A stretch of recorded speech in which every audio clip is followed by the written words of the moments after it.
রূপান্তরের সত্যের আজকের এই পর্বে সবাইকে স্বাগত। প্রিয় বন্ধুরা, প্রীতি, সালাম এবং শুভেচ্ছা নেবেন। আজকে 26শে জানুয়ারি। আপনারা সবাই জানেন যে আমাদের বাংলাদেশের প্রধান উপদেষ্টা ডক্টর মোহাম্মদ ইউনূস তিনি আজকে ক্যান্টনমেন্টে গিয়েছিলেন। সেখানে তিনি সশস্ত্র বাহিনীর উচ্চ পদস্থ কর্মকর্তাদের সাথে মিটিং করেছেন, নির্বাচনে তাদের ভূমিকা এবং নির্বাচন নিয়েই মূলত তিনি আলোচনা করেছেন। আমাদের ঢাকা ক্যান্টনমেন্টের হেলমেট মিলনায়তনে, অডিটোরিয়ামটার নাম হেলমেট, সেখানে 3 বাহিনীর উচ্চ পদস্থ কর্মকর্তারা উপস্থিত ছিলেন। এই উপলক্ষে আমাদের যে আইএসপিআর আছে, আন্তঃবাহিনী, তাদের যে পাবলিক রিলেশনস ডিপার্টমেন্টটা আছে, তারা একটা প্রেস রিলিজ ইস্যু করেছে এবং সেই প্রেস রিলিজটা সব পত্রিকায় ছেপেছে। কিন্তু খুবই অবাক করার বিষয় যে কিছুক্ষণ পরে দেখলাম যে অধিকাংশ পত্রিকা সেই প্রেস রিলিজ থেকে কিছু শব্দ বাদ দিয়েছে। সেই প্রেস রিলিজের একটা বাক্য আমি আপনাদের একটু পড়ে শোনাতে চাই। আসন্ন নির্বাচনকে সকলের জন্য অংশগ্রহণমূলক, শঙ্কামুক্ত ও সুষ্ঠুভাবে সম্পন্ন করতে সশস্ত্র বাহিনীকে পেশাদারিত্ব, নিরপেক্ষতা এবং আন্তঃপ্রাতিষ্ঠানিক সমন্বয়ের মাধ্যমে দায়িত্ব পালনের বিষয়ে মাননীয় প্রধান উপদেষ্টা দিক নির্দেশনা প্রদান করেন। যে শব্দটা নিয়ে পরে মিডিয়াতে লুকোচুরি খেলা হয়েছে সেটা হলো যে সকলের জন্য অংশগ্রহণমূলক। আচ্ছা, ডক্টর ইউনূস সকলের জন্য অংশগ্রহণমূলক বলতে কি বোঝান? আমরা তো বলেছি একটা ইনক্লুসিভ নির্বাচন চাই, যেটা তো সকলের জন্য অংশগ্রহণমূলকই। কিন্তু ডক্টর ইউনূসের সকলের জন্য অংশগ্রহণমূলকটা আসলে কি?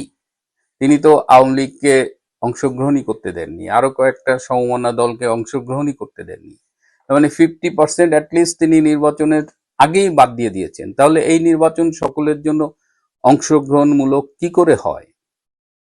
নাকি তিনি বোঝাতে চাইছেন যে ভোটাররা গেলেই সকলের জন্য অংশগ্রহণমূলক হয়ে যাবে? এবং আপনারা জানেন যে এই নির্বাচনে আওয়ামী লীগের পক্ষ থেকে অলরেডি বলা হয়েছে যে তাদের সমর্থকরা যেন ভোট দিতে না যায়, তারা ভোট বর্জনের কথা বলেছে। আবার এই নির্বাচনে ভোটার উপস্থিতি নিয়েও একটা সংশয় রয়েছে।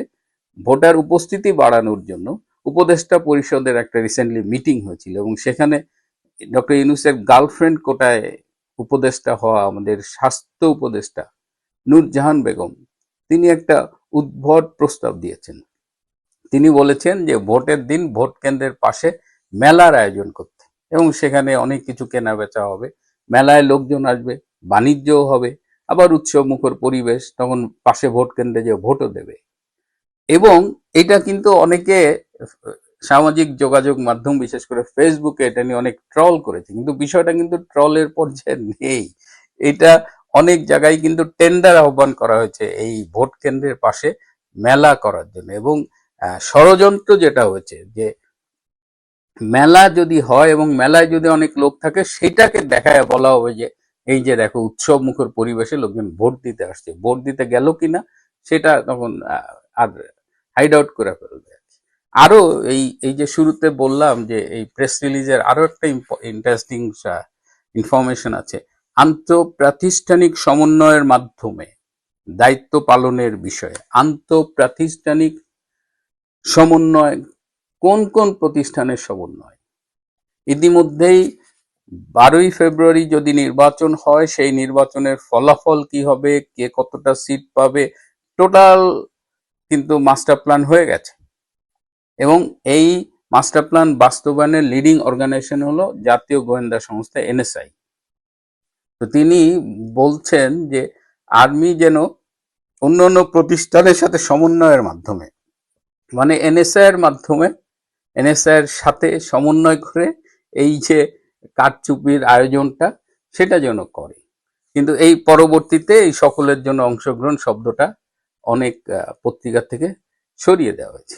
এটা তো গেল মিটিং এর কথা। এই মিটিং এর বাইরেও একটা ইন্টারেস্টিং ঘটনা আছে।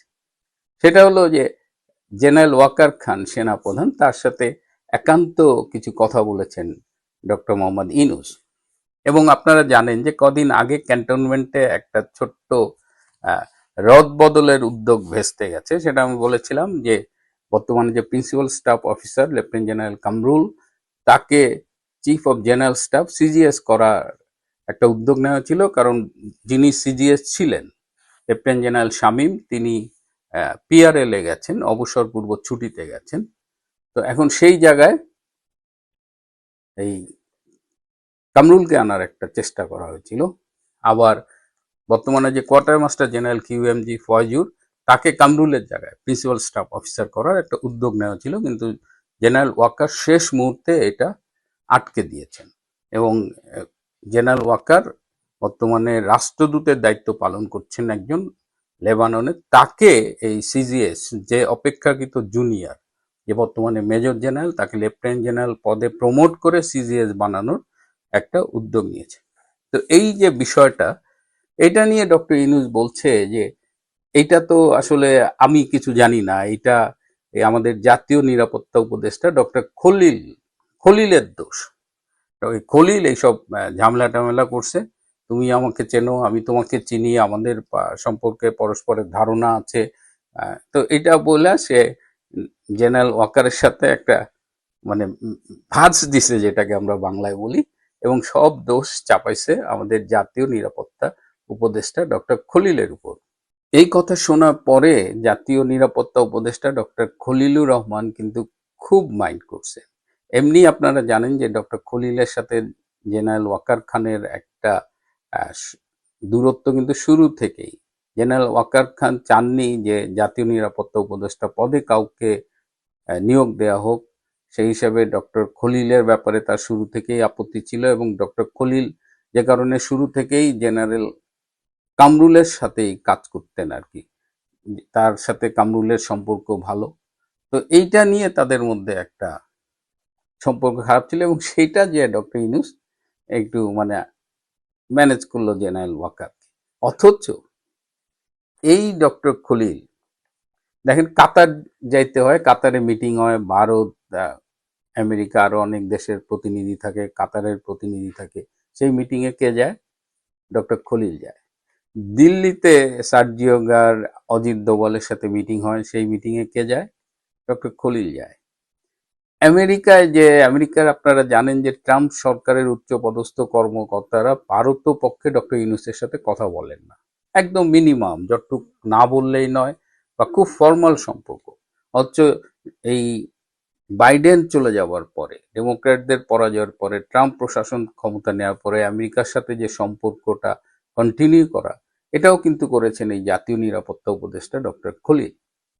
আবার চীনে যখন যাইতে হয় তখন কে যায়? এই ডক্টর খলিল যায়। আবার চীনের সাথে ডক্টর ইউনূস বলে এইটা করতে হবে, ওইটা করতে হবে। 6টা এমওইউ সাইন করছে চীনের সাথে এই ইউনূস সরকার। তার মধ্যে একটা হলো সামরিক ড্রোন বাংলাদেশে তৈরি হবে, চীন সেখানে 600+ কোটি টাকা দেবে। তো সেইটাও আলটিমেটলি স্টপ করতে হয়েছে, কারণ আমেরিকা চীনের সাথে এই মাখামাখিটা পছন্দ করছে না, এবং চীনে এই বিষয়ে চীন একদিকে ফুলের তোড়া নিয়ে যাচ্ছে ডক্টর খলিলের কাছে। আবার আমেরিকার যে নতুন রাষ্ট্রদূত এসেছেন ব্রেন্ট ব্রেন্ট ক্রিস্টেনসন, কিন্তু তিনি আবার পছন্দ করছেন না, তিনি আবার খলিলকে ডেকে ধমক দিচ্ছেন, ইউনূসকে যে অভিযোগ জানাচ্ছেন। তো সব মিলায় মানে এই ডক্টর খলিল হলো একটা যেন নন্দ ঘোষ, যত দোষ খলিল ঘোষ, এরকম একটা ঘটনা ঘটেছে আর কি। তো ডক্টর ইউনূস এবং ডক্টর খলিল খুব মানে কষ্ট পেয়ে বলেছেন যে তার জন্য আমি এত কিছু করি, তার সব মেসেজ নিয়ে যাই, তার জন্য আমি মেসেজ নিয়ে আসি, আর তিনি দিনের শেষে সব জায়গায় আমাকেই মানে ব্যর্থতার দায়ে অভিযুক্ত করেন, আমাকেই দোষী করেন। এটা নিয়ে ডক্টর খলিলের মধ্যে কিন্তু একটা মনোবেদনা আছে, এবং সেটা আবার দেখলাম এই যে ক্যান্টনমেন্টে গিয়ে ডক্টর ইউনূস একদিকে মোটামুটি তিনি যে কত বড় ভণ্ড সেটা এই সকলের জন্য অংশগ্রহণমূলক নির্বাচনের কথা বলে আবারও বোঝালেন, এবং তিনি একটা ইন্ডিকেশন দিয়ে এলেন যে আন্তঃপ্রাতিষ্ঠানিক সমন্বয়, তার মানে এই যে এনএসআই এর নেতৃত্বে যে নির্বাচনী কারচুপিগুলো হবে, যে আয়োজনটা অলরেডি করে রাখা হয়েছে, সেখানে সেনাবাহিনীর সহযোগিতা তিনি চেয়ে এসেছেন। এখন দেখা যাক বাংলার মানুষ কিভাবে 12ই ফেব্রুয়ারিতে রিয়াক্ট করে, এবং তার আগে নির্বাচন হয় কিনা, তার জন্য আমরা অপেক্ষা করব। প্রিয় বন্ধুরা, আজ এ পর্যন্তই। ভালো থাকবেন, সুস্থ থাকবেন, তার চেয়েও জরুরি হলো নিরাপদে থাকবেন। সবাইকে অনেক ধন্যবাদ।